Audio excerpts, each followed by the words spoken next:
The moment a U.S. Senator looks the head of the FBI in the eye and says, "You're out of compliance with the law," something shifts in the room. The temperature drops. The stakes rise. Because that kind of statement isn't political noise.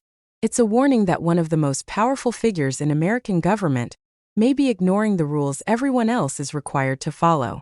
And when Senator Chris Van Hollen confronted Kash Patel with that reality, it wasn't just a tense exchange, it was a glimpse into something much bigger happening behind the scenes, something that could change how the entire system functions if the public isn't paying attention. Senator Merkley raised on the Constitution because, as you know, in response to a question that the president was asked about whether he had to comply with the Constitution, he said, and I'm quoting, "I don't know." So it is important that we reaffirm everybody's obligation to comply with the Constitution, and I appreciate that was your answer broadly to the question asked by Senator Merkley. But you don't dispute the fact, and I'm quoting here from the Supreme Court opinion in Reno v. Flores, where Justice Scalia wrote, and I quote, "It is well established that the Fifth Amendment entitles aliens to due process of law in deportation proceedings," end of quote. You don't dispute I don't dispute that. Okay. Just wanted to make sure, for the record, we understand that, because as you well know, the federal courts have found that there have been gross violations to date of many individuals' due process rights. Let me ask you a question about Judge Dugan, and I'm not going to get into about Judge Dugan, who was arrested, taken out in handcuffs from her courtroom. You agree that as director of the FBI, you should lead by example, right? Try to. Okay. Well, there's a confidentiality and media contacts policy within the Department of Justice guidelines that says specifically that DOJ personnel should not voluntarily disclose a photograph of a defendant unless it serves a law enforcement function or unless the photograph is already part of the public record in the case. Clearly, Judge Dugan's photograph was not already part of the public record in the case.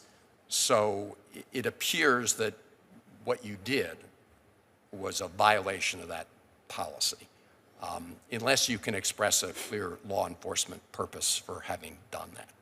The simple law enforcement purpose is to show America that we investigate any individual who commits a crime, especially those in positions of public trust. But do you agree with the presumption of innocence in the U.S. system?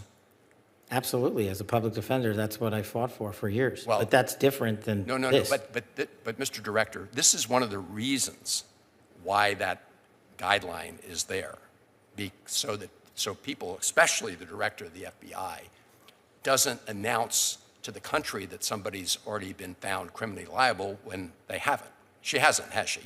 But that's not what we said, that she was criminally liable. We said she was arrested and showed it.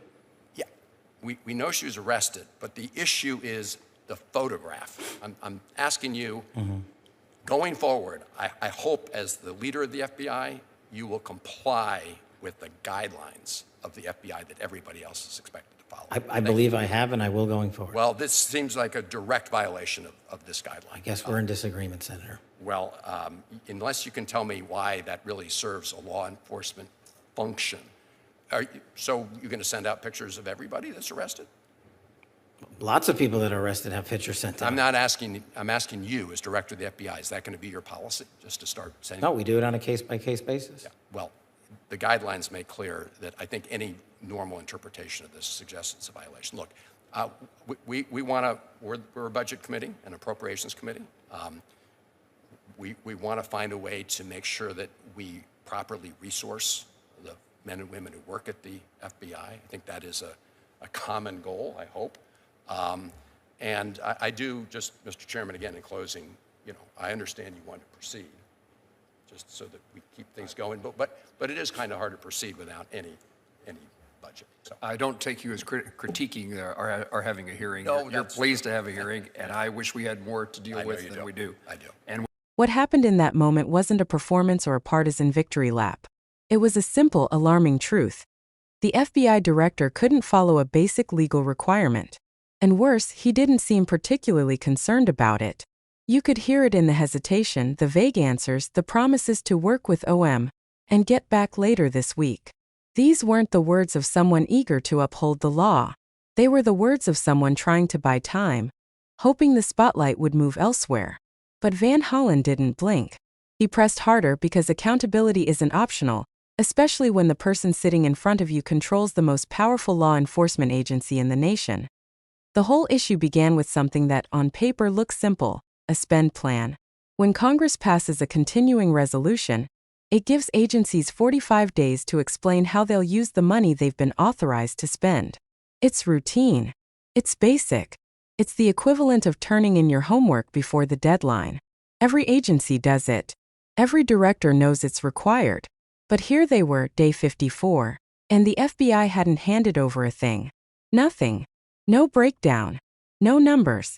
Not even a draft. Just silenced. So Van Hollen asked Patel directly, "Where is it?" Patel said he'd comply, then immediately deflected. "I have to work with OM," he said. "We're working on it." It was vague enough to sound responsible, but empty enough to say nothing at all. Van Hollen asked for a date. Patel didn't have one. He said he'd speak with OM and get back later this week. That might convince someone who isn't paying close attention, but the senator wasn't having it. "So the ball is in OM's court, not the FBI's?" Van Hollen pressed. Patel hesitated again. "It's in both of our courts." And then came the moment that shifted the entire tone of the hearing. "Right now, as one of the lead law enforcement officers in the country, you are out of compliance with the requirements of the law." That wasn't a casual remark. That was an official determination on the record that the FBI, an agency built on enforcing federal law, was breaking it. And Patel didn't refute it. He didn't argue. He didn't even push back. He just moved on, hoping the hearing would move with him. But what came next only made the situation worse, because the spend plan wasn't the only thing missing. When the FBI submits its annual budget request, Congress receives a full congressional justification, hundreds of pages, charts, details, explanations, everything needed to understand how the agency operates and why it needs the funding it's requesting. But this year, Congress got one paragraph. Not one section. Not one chapter. One paragraph. Something so thin it couldn't possibly provide a meaningful understanding of where billions of taxpayer dollars were going. Van Hollen didn't ignore that either. "We don't have a budget to work with," he said, emphasizing that the committee literally did not have the material required to do its job. Patel's answer? The same pattern. "I will work with the department." When pressed further, Patel insisted he had to report to the DOJ first. Once again, he placed responsibility somewhere else instead of simply complying with a basic requirement. But the real moment of exposure came when Van Hollen brought up Patel's testimony in the House the day before. There, Patel admitted that the FBI's current budget request, already limited, already vague, was inadequate. He said the FBI needed another $1 billion to fulfill its mission. That wasn't speculation. That wasn't interpretation. Patel himself had said it. On the record, So Van Hollen asked him directly, "Do you still believe the FBI needs an additional $1 billion to operate effectively?" Patel tried to backpedal. He said he would make it work with the current request. He said he could do more with more money. The answer wasn't an answer. It was an attempt to avoid contradicting either himself or the administration he serves. But by trying to satisfy both sides, he satisfied neither. And that's when the bigger picture clicked into place. This wasn't just about missing paperwork. It wasn't about missed deadlines. It wasn't about one agency falling behind on bureaucratic tasks. It was about a deeper problem: the slow, steady erosion of accountability inside public institutions. An FBI director doesn't get to treat the law like a suggestion. Oversight requirements exist because power, when unchecked, becomes dangerous. Spend plans show Congress and by extension the public where money is going. Budget justifications allow lawmakers to understand priorities, assess needs, and ensure agencies aren't being weaponized or mismanaged. When those documents disappear or get delayed indefinitely, the system stops working.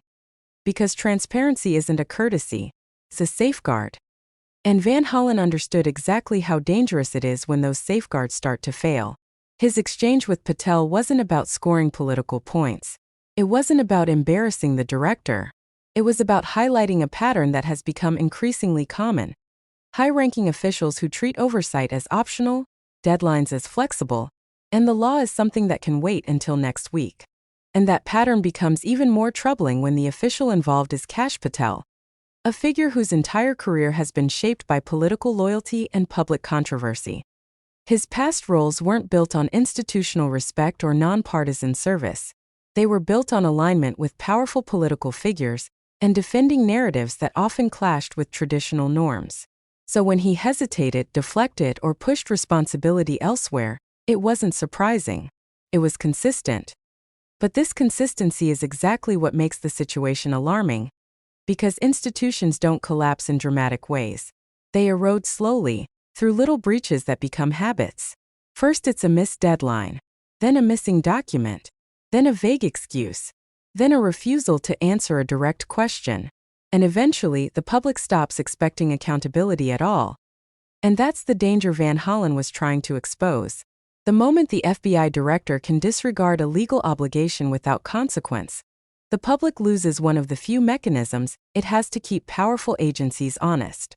If Congress can't scrutinize how money is being spent, it can't assess whether policies are being influenced by political pressure. If budgets don't have to be justified, they can be manipulated. If accountability becomes optional for the director, it becomes optional for everyone under him. And that's not a bureaucratic issue. That's a constitutional one. The FBI's authority comes from the people. Through Congress. Through law. Not through its own internal hierarchy. When those connections weaken, agencies begin to operate in the shadows, making decisions the public can't see, spending money the public can't track, pursuing agendas the public can't challenge. And when that happens, the balance of power tilts dangerously. What Van Hollen revealed wasn't one lapse. It was a system under strain. A director caught between political expectations and legal obligations. An agency becoming increasingly comfortable with opacity. And a Congress that can't perform oversight when the basic tools of oversight aren't provided. The viewers deserve to understand that this isn't about the drama of a hearing. It's about whether the government functions the way it's supposed to. Because if the FBI is allowed to decide which laws matter and which can be ignored, then every agency could do the same. And if every agency does the same, the rule of law becomes meaningless. That's why moments like this matter. They tell us whether the people in power are serving the system or bending it. Whether transparency is still a priority or an inconvenience. Whether the law controls the agency or the agency controls the law. And here's the truth: accountability doesn't survive on its own. It survives because people demand it, watch for it, and speak out when it's slipping. When you understand what's happening, you become harder to mislead, harder to distract, harder to ignore. That's why staying informed is powerful. If you believe transparency matters, if you believe the law applies equally to everyone, if you believe oversight isn't optional for anyone, no matter their title, then don't let this moment fade. Share this video. Hit subscribe. Turn on notifications so you never miss what happens next, because the story isn't over. And the only way to hold power accountable is to keep watching.